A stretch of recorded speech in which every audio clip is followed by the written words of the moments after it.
Proclaim the glory of the Lord.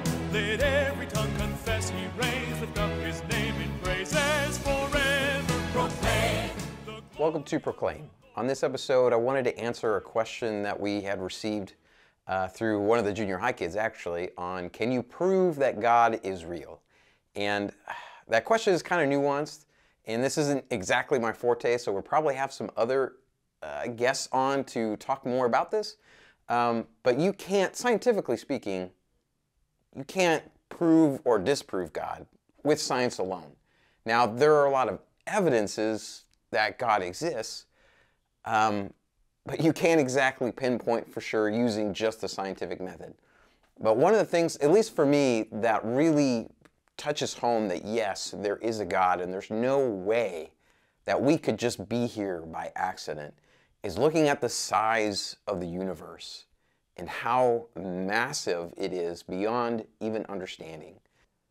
So our solar system is 100,000 astronomical units in diameter, and one astronomical unit is 93 million miles. So if you were driving in a car, that would literally take you 19 million years to make the journey. Basically breaking it down, our solar system is 1.25 light years across. Now, if you expand our view just a little bit to the Milky Way, our Milky Way galaxy is 100,000 to 120,000 light years in diameter. And expand that vision a little bit more, our Milky Way galaxy is part of what's called a local galactic group. And it's made up of 54 galaxies, about the same size as the Milky Way.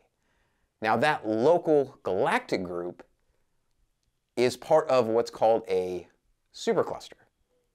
And this supercluster has 100 galactic groups, each one having 110 million light years across in diameter. And if that hasn't blown your mind yet, this part I think will. That local supercluster is one of 10 million in the observable space. And when I think about that, there is no way that that just happened without a divine creator.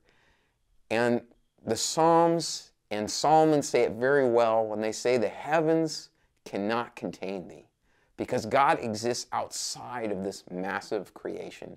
And so when I think about these things, to me, it is strong evidence that there is a creator. So we're going to have some other information in our description below. We're going to have a link to Michael Gillen, who is a doctor, a physicist. He also worked with ABC News, and he taught at Harvard for a number of years. So he's someone who has quite a bit of knowledge and understanding in this field. And he has a podcast called Science Plus God with Dr. G. And we strongly recommend that. That might better answer some of these questions about creation and about God.